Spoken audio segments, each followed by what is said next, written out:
5 राज्यों के चुनावी नतीजे लगभग साफ हो गए हैं। पहली बार बंगाल बीजेपी की झोली में जाता दिख रहा है, तो तमिलनाडु में अभिनेता विजय ने कमाल कर दिया। 2 साल पहले पार्टी बनाई और अब तमिलनाडु के थलपति बन गए। डूबते कांग्रेस को बस केरलम का सहारा मिला। हालांकि साथ में तमिलनाडु में ऑफर भी मिला कि वो समर्थन करें विजय की पार्टी का। हैट्रिक की आस लगाने वाला लेफ्ट केरलम में हारता हुआ दिख रहा है। 10 साल में बीजेपी बंगाल में फर्श से अर्श तक आ गई है। 2016 में बीजेपी के पास केवल 3 विधायक थे और अब बीजेपी बम्पर वोटों के साथ वो कर दिखा रही है जो कभी ममता बनर्जी को लेफ्ट की सरकार को चित्त करके दिखाया था। बीजेपी का आंकड़ा 200 की ओर पहुंचता हुआ दिख रहा है और बीजेपी खेमे में बंगाल से लेकर दिल्ली तक जश्न है। झालमुड़ी पार्टी हो रही है, मिठाइयां बंट रही हैं, पटाखे चलाए जा रहे हैं, गुलाल उड़ाए जा रहे हैं।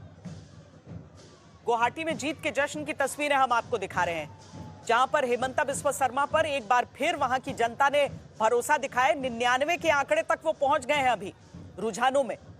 और गौरव गोगोई की वहां पर अपनी ही सीट पर जोरहाट से हार हो गई।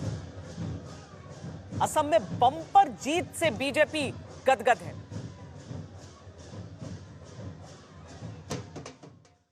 शुभेंदु अधिकारी, जो कि भारतीय जनता पार्टी का एक तरीके से चेहरा रहे हैं पूरे बंगाल चुनाव में, 2 सीटों से चुनाव लड़ रहे थे। ममता बनर्जी के विरुद्ध भी वो भवानीपुर से लड़ रहे हैं और साथ में नंदीग्राम से। उनसे खास बातचीत यहाँ पर पहले बहुत ज्यादा लीड हो गई थी। ममता हारेगी। चलो चलो भाई, चलो काम करने दो। और नंदीग्राम में आप की लीड है। यहाँ पर आपने कहा था 100 सीटें कम, 100 सीटों से नीचे जाएगी टीएमसी। मैं 5 साल जमीन में काम किया, जो बोला मिल गया। ग्राउंड वर्क आपका बहुत अच्छा रहा है। इसका मतलब सबको लेकर 300 वार का डेथ हुआ, 300 बीजेपी वारकर आत्मा बलिदान किया। ये वृथा नहीं जा सकता।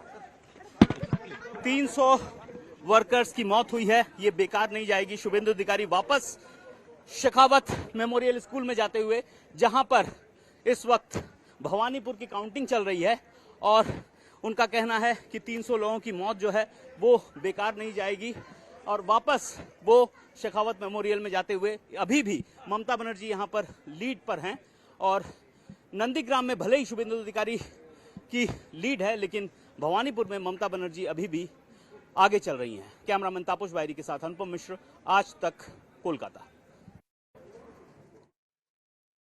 11 राउंड पूरे हो चुके हैं और ममता बनर्जी की लीड यहां पर अभी 9,475 वोटों की है, लेकिन बड़ी तेजी से यहां पर भी समीकरण बदल जाते हैं।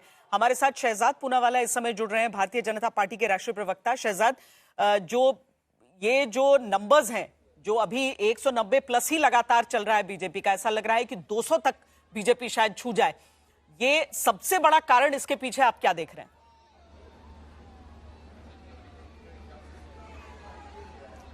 सबसे पहले तो श्वेता जी, बहुत बहुत धन्यवाद आपका, आपने आमंत्रित किया इस प्लेटफॉर्म पर।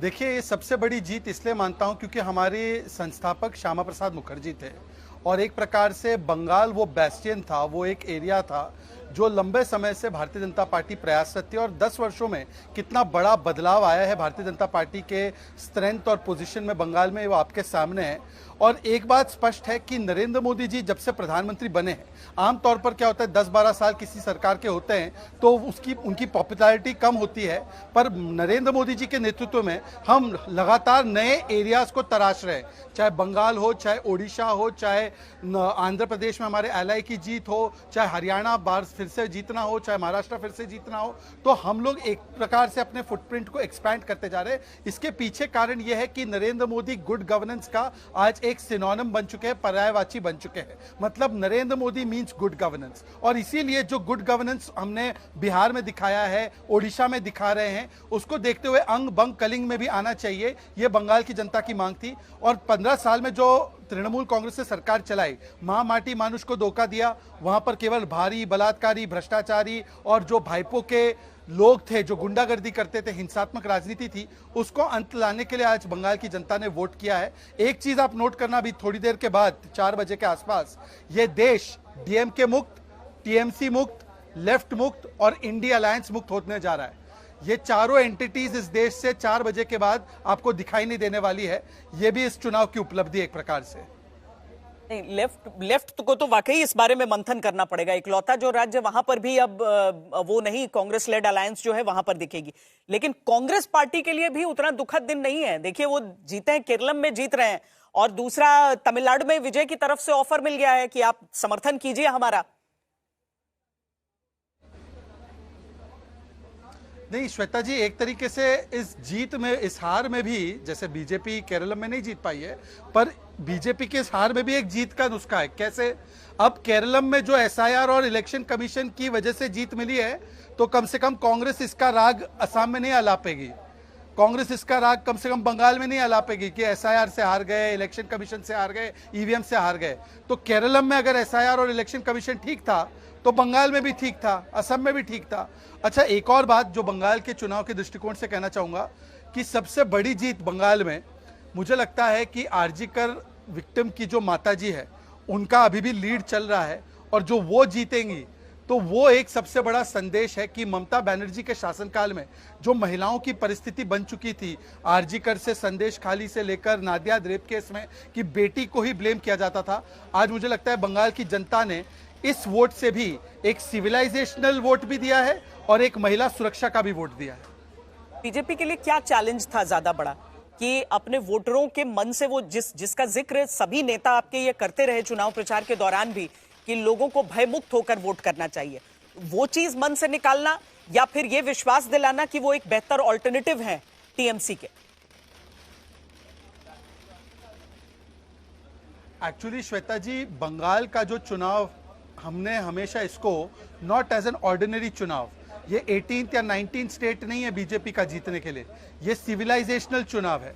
ये भारत को भारत रहने देना है, या भारत के चेहरे को इतना बदल देना है कि वो अगल बगल के मुल्क की तरह दिखने लगे।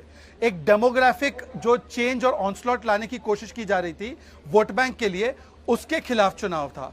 आपने देखा होगा कि बंगाली भाषा बोलने वाले और बंगाली भाषा का दावा करने वाले लोगों ने अपने मैनिफेस्टो का नाम इश्तिहार रखा।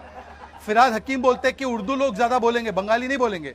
तो ये एक बंगाली आइडेंटिटी के लिए क्राइसिस था, और भारत की आइडेंटिटी और बंगाली आइडेंटिटी का चुनाव था। तो मुझे लगता है इस दृष्टिकोण से यह चुनाव बहुत महत्वपूर्ण था। कठिन तो ये हमेशा रहता है कि एक भय तंत्र, एक डर तंत्र बनाकर रखते हैं, पर इस बार जिस प्रकार से सेंट्रल फोर्सेस और इलेक्शन कमीशन ने 2 फेजेस में ये सफलतापूर्वक हिंसा मुक्त चुनाव करवाया, मुझे लगता है कि उनको भी धन्यवाद कि उन्होंने इस चुनाव को इस प्रकार से संपन्न करवाया। एक तरफ हम तस्वीर वो भी दिखा रहे हैं जहां पर दिल्ली कैबिनेट रेखा गुप्ता जी के साथ झालमुड़ी खा रहे हैं सब, और हमने कहा शहजाद की जिस तरीके से पार्टियां मुंह मीठा करती हैं, यहां आप लोग मुंह तीखा कर रहे हैं कल बंगाल चुनाव जीतकर। देखिए, ऐसा है कि खा तो रहे झालमुड़ी हम हैं, पर झाल मतलब मिर्च किसी और को लग रही है, तो ये तो स्वाभाविक है, कुछ लोगों को मिर्ची लगेगी ही। और जिस प्रकार की वो प्रतिक्रियाएं भी दे रहे हैं, मैं उसको बोलता हूँ 3D प्रतिक्रिया। एक डी है कि पहले वो डिनाइल में थे, फिर डी है वो धमकी और ड्रामा पे उतर आए, और अब वो डिल्यूजन में है। तो डिल्यूजन में डिलुलू वाली बातें करेंगे। अभी देखना 1-2 घंटे बाद हो सकता है कि वो हिंसात्मक प्रवृत्ति जो उनकी रही है उसको भी प्रदर्शन करने का प्रयास करे, परंतु हम झाल मुड़ी खा रहे हैं, पर झाल किसी और को लग रही है। पर हाँ, जनता को मिष्टी दोई मिलने वाली है, जनता को संदेश मिल रहा है, और जनता को शुभ संदेश भी मिला है। और प्रधानमंत्री मोदी जी, और एक बात यह है कि अंग बंग और कलिंग तीनों जगह पे हमारी सरकार आने से जो पूर्वोत्तर के साथ जो एक बहुत बड़ा ऐतिहासिक इम्बैलेंस था, पश्चिम की तुलना में पूर्वोत्तर का विकास कम हुआ था, तो आज वो भी चीज़ एड्रेस करने का एक बहुत ही ऐतिहासिक मोमेंट है कि पूर्वोत्तर में अब डबल इंजन की सरकार काम करेगी। इसीलिए तो असम में हमें लोगों ने वोट किया ना वापस, क्योंकि असम में इतने वर्षों तक हमने देखा कि वो कटा रहा मेन स्ट्रीम से, पर आज असम की बात होती है तो हाई ग्रोथ रेट की, टूरिज्म की, वहाँ पर बनते ब्रिजेस की बात, सामाजिक जन कल्याण के लिए जो हिमंता बिस्वा शर्मा ने काम किया है वो बात होती है, और जीरो टॉलरेंस फॉर इन्फिल्ट्रेटर्स। तो मुझे लगता है जिस प्रकार से असम को संवारा है, त्रिपुरा को संवारा है, ओडिशा को संवारने की कोशिश कर रहे हैं, वैसे बंगाल की बारी। क्या यही कारण लगता है कि अगर 5 स्टेट में चुनाव होते हैं लेकिन सरकार उसी जगह की बच रही है जहां पर एनडीए की सरकार है, बाकी सब जगह सत्ता परिवर्तन देख रहे हैं? बिल्कुल, एक बात आपको ये नोट करनी चाहिए और दर्शक भी इस पे ऑब्जर्व करेंगे कि इन 5 स्टेट्स में 2 जगह पे भाजपा एनडीए की सरकार थी। हमने अपनी सरकारों को डिफेंड किया, इसका मतलब कि हमारा प्रो इनकम्बेंसी वोट है। It is a positive vote. ये पॉजिटिव वोट है मोदी जी और हमारी वहां की सरकार के काम पर। जबकि जो बाकी की 3 सरकार चेंज हुई है, बंगाल में भारी एंटी इनकम्बेंसी, ममता बनर्जी नहीं टिक पाई। उसके बाद तमिलनाडु में डीएमके भारी एंटी इनकम्बेंसी, और केरलम में भी लेफ्ट हार गई क्योंकि वहां पे भारी एंटी इनकम्बेंसी थी। तो मुझे लगता है कि प्रो इनकम्बेंसी में भी हम ऑप्शन है और एंटी इनकम्बेंसी भी बंगाल में लोग हमें ही प्रिफर करते हैं। एक प्रकार से इस दृष्टिकोण से भी देखा जा सकता है चुनाव को। बहुत शुक्रिया शहजाद पूनावाला ये पूरी बातचीत करने के लिए।